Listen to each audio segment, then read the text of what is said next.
Hello friends, Radhe Radhe. कैसे हैं आप सब। आज मैं आपको बड़ी प्यारी कहानी सुनाऊंगी। योद्धा। क्या फिर से लड़की हुई? तीसरी हो गई। रामवती लगभग चीखते हुए बोली। हाँ, रामवचन निराश स्वर में बोला, जो रामवती का लड़का था। वैद्य जी की दवाई दी, बड़ का दूध नाक में डलवाया, नारियल का बीज भी खिलाया, सब बेकार। रामवती बड़बड़ाती हुई बोली। सब बेअसर हो गए। रामवचन बोला। तो ये सास बेटे को बोल रही है। बहू खुद भी लड़का चाहती थी। कह दे बच्ची को दूध ना ही पिलाए ताकि भूख से ही मर जाए। रामवती मुंह बनाते हुए बोली। मैंने उससे कहा था, वह तैयार भी थी, किंतु 3 दिनों तक तो अस्पताल में रहना ही पड़ेगा। ऐसे में नर्स हर घंटे दूध 3 घंटे पहला दूध हर घंटे में दूध पिलवाएगी ही सही। रामवचन बोला। कह रही थी, जब घर पर आएगी तो सीढ़ियाँ चढ़ते हुए हाथ से छोड़ देगी। इस तरह से दुर्घटना में मर भी जाएगी और किसी को शक भी नहीं होगा। रामवचन ने आगे का प्रोग्राम बताया। अरे ये क्या अनर्थ कर रहे हो? एक मासूम बच्ची को बिना कसूर मार डालोगे क्या? गलती तुम लोगों की और सज़ा उस नवजात को। रामवचन का पिता, रामवती का पति राम सिंह गुस्सा होते हुए बोला। छोड़ो, यह दयानतदारी दिखाना कोई धर्म खाता खोल रखा है क्या? 2 लड़कियां तो पहले से ही हैं और ये तीसरी आ गई छाती पर मूंग दलने। रामवती बोली, यानी कि उसकी सास। अरे सब अपना अपना नसीब लाते हैं। जैसे 2 पल रही है वैसे ही तीसरी भी पल जाएगी। राम सिंह ने प्रतिरोध करते हुए कहा। राम सिंह ससुर है, ठीक है। तो ये एक परिवार की कहानी है। खुद तो ज़िंदगी भर चपड़ासी रहे हो, सास बोलती है अपने हस्बैंड को।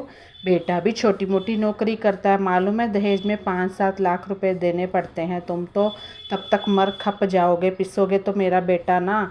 इसलिए अभी ही इस मुसीबत की जड़ को ख़त्म कर देते हैं। रामवती बोली। मोहल्ले में जिसने भी सुना अपना शौक प्रकट करने लगा। दबी जुबान में बढ़ते हुए खर्चों की चर्चा करके रामवती के गुस्से में घी डालने का ही काम किया। आदत होती है लोगों को। हाय, 2 पहले से थी, तीसरी होगी। आजकल महंगाई बहुत है, ये है वो है। भाई जिसने भेजा वो अपने आप खर्चा निकालेगा। वैसे तो राम सिंह की शिक्षा का स्तर प्राथमिक तक का ही था, तथापि कुछ दिनों पहले ही चपड़ासी के पद से सेवानिवृत्त हुआ था, किंतु वह उस तरह की कन्या हत्या के विरोध में था।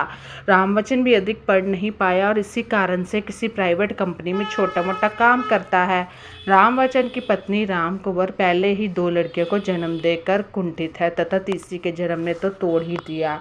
यदि वह इस तीसरी लड़की को मारने की स्वीकृति नहीं देती तो उसकी अपनी जान व दोनों लड़कियों को भी खतरा हो सकता था। इसी कारण वह तीसरी लड़की को मारने के षड्यंत्र में शामिल है। राम नामी इस परिवार की दोनों कन्याओं का नाम भी राम के नाम पर ही है। पहली का नाम रामश्री तो दूसरी का नाम राम कन्या रखा गया था। तीसरी देव स्वरूप थी ही नहीं, इसी कारण उसका नाम रखा ही नहीं गया। राम सिंह उस कन्या को मारने के सख्त खिलाफ था। इसी कारण जैसे ही अस्पताल से घर आई तो रिक्शे से उतरते राम सिंह ने बच्ची को अपनी गोद में ले लिया ताकि सीढ़ियों से गिराई ना जा सके। मैं बच्ची के साथ अन्याय नहीं होने दूंगा, राम सिंह बोला। उसका जिंदा रहना हम सबके लिए ठीक नहीं है। इस बच्ची के रहते रामवचन अगले बच्चे के लिए कोशिश भी नहीं कर पाएगा। रामवती चिढ़कर बोली। यह तो किस्मत की बात है। यदि इस बच्ची को मार दिया तो इस बात की क्या गारंटी है कि आने वाला बच्चा लड़का हो। फिर से लड़की हो गई तो क्या उसे भी मारेंगे? कितने मासूमों की जान लोगे तुम? राम सिंह गुस्से से बोला। तो वही बात हो जाती है ना, लोगों की सोच गंदी है। बाबूजी जाने दीजिए, जब मुझे यह लड़की नहीं चाहिए तो आप क्यों तनाव ले रहे हैं?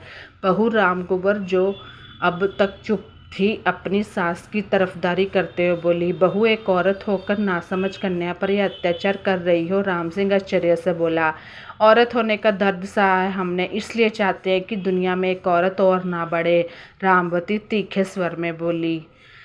वही होता है ना कि अगर भगवान बेटियां दे रहा है तो उनकी किस्मत खुद लिख के दे। मैं उसकी रक्षा करूंगा, राम सिंह ने कहा। तो हम सबको मार दो, रामवती बड़बड़ाने लगी। पिताजी को समझाने से कोई मतलब नहीं, हमें अपना काम खुद ही करना होगा, रामवचन बोला। देखो कितना रो रही है, रात भर मैं तो परेशान कर देगी। रामवती बोली। मुझे दे दो, मैं नीचे वाले कमरे में सो जाऊंगा इसको लेकर।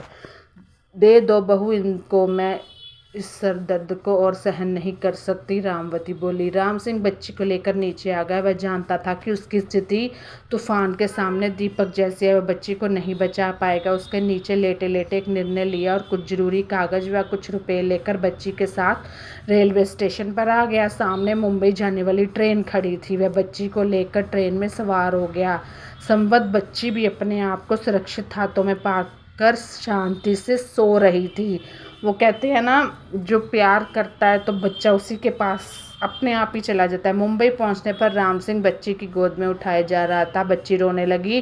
वैसे भी कम से कम 10 घंटे की तो हो चुके थे। वह इससे अधिक देर भूखी नहीं रह सकती थी। उसने एक मिल्क पार्लर से दूध का सबसे छोटा ट्रेटा पैक लिया। चूँकि दूध ठंडा था, इस कारण थैली को हिलाकर वह अपने बदन से चिपकाकर दूध को सामान्य करने की कोशिश कर रहा था। बच्ची इस दौरान लगातार रोई जा रही थी। लगभग 15 मिनट के बाद जब दूध सामान्य हुआ तो ऑलपिन से छेद करके पैकेट बच्ची के मुंह पर लगा दिया और बच्ची जल्दी जल्दी दूध गटकने लगी। क्योंकि शुरुआत में बच्चे को क्या पता माँ का दूध है या क्या, उसको तो भूख। दूर बंगले की गैलरी में खड़ी महिला ये सब देख रही थी। वह उतरकर तुरंत नीचे आई और राम सिंह को डांटते हुए बोली, इस बच्ची को कहाँ से चोरी करके लाए हो? चलो पुलिस स्टेशन, अभी पुलिस के हवाले करती हूँ। नहीं मैडम, आप गलत समझ रही हैं, राम सिंह बोला। मैं इस बच्ची का दादा हूँ तथा इसके माता पिता इसे मारना चाहते हैं। कहते हुए राम सिंह ने पूरी कहानी सुना दी। प्रमाण के तौर पर उसने अपने ऑफिस का पुराना परिचय पत्र दिखाया और अस्पताल से मिली बच्ची का भी प्रमाण पत्र दिखाया। कागज देखकर उस औरत को कुछ भरोसा हुआ। उसने पूछा, इतनी छोटी बच्ची को लेकर कहाँ जाओगे? सुना है मुंबई में हर उम्र के लोगों को कोई ना कोई काम अवश्य मिल जाता है। मैं भी काम करूँगा पर इस बच्ची को मरने नहीं दूंगा। कहते हुए राम सिंह की आंखों में आंसू आ गए। चौकीदारी करोगे? इस बंगले के लिए हमें एक चौकीदार चाहिए। रहने के लिए कमरा बना हुआ है, वहाँ रह सकते हो। दोनों समय खाने व वर्दी के अलावा 5,000 रुपये महीना मिलेंगे। उस औरत ने कहा, तो आप देवी हैं, भगवान है, आपकी इतनी कृपा बच्ची को जीवन दे देगी। कहते हुए राम सिंह उस औरत के पैरों में गिर गया। अरे अरे, तुम क्या कर रहे हो? मैं देवी नहीं हूँ, मेरा नाम रमोला है। इस बंगले में मेरे पति और 2 साल का लड़का रहता है। काम में किस तरह की शिकायत नहीं आनी चाहिए, रमोला बोली। जी मैडम, राम सिंह बोला। चल, बच्ची के कारण चल उसका पालन पोषण करने का वो मिल गया। उस औरत ने उनको रख लिया। तुम्हारे घर में सभी के नाम से पहले राम है, इसलिए इसका भी नाम ऐसा ही रखेंगे। राम रक्षा नाम कैसा रहेगा? रमोला ने पूछा। वो जो छोटी सी लड़की हुई थी अभी, बहुत सुंदर नाम है, राम सिंह बोला। राम सिंह को बंगले पर काम करते 3 साल गुजर गए। अब राम रक्षा काफ़ी कुछ समझने लगी थी। एक दिन रमोला अपने लड़के रजत को अल्फ़ाबेट्स पढ़ा रही थी। रमोला ने रजत से पूछा, ए फॉर?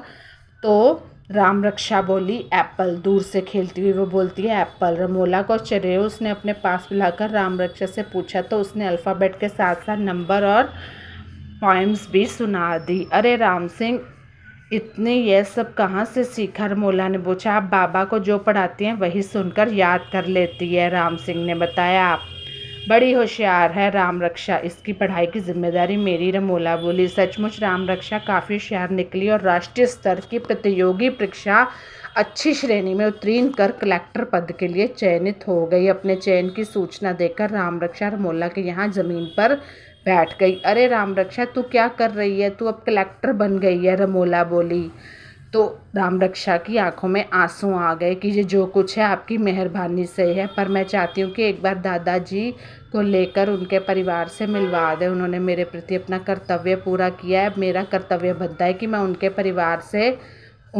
परिवार से मिलवा दूँ। राम रक्षा रमोला के हाथ जोड़कर बोली। क्या तुमने अपने माता पिता को माफ़ कर दिया? रमोला ने पूछा। मुझे तो उन्होंने उसी दिन मार दिया था जिस दिन मैंने जन्म लिया था। उनके हिसाब से तो मैं लाश हूँ और लाश कैसे किसी को माफ़ कर सकती है? पर मैंने दादाजी को उनके परिवार के प्रति बहुत टूटते हुए देखा है। पता नहीं कितने समय दादाजी जिंदा रहे, तो उन्हें मैं उनके परिवार से मिला दूँ तभी मुझे संतोष मिलेगा और उनको भी। ठीक है, कल ही चलते हैं, रमोला बोली।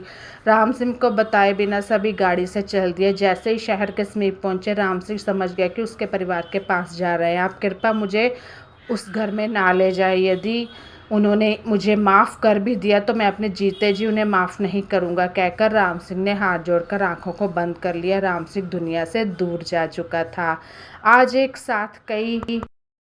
साथ कई मौतें हो गई। एक व्यक्ति, एक योद्धा, एक आदर्श और वास्तव में एक नवजात बच्ची की कहकर अमोला फक फक कर रो पड़ी और राम रक्षा को गले से लगा लिया। तो कैसी लगी ये स्टोरी? मुझे तो बहुत ही भावुक लगी। आई एम श्योर आपको भी पसंद आएगी। तो लाइक एंड टेक केयर।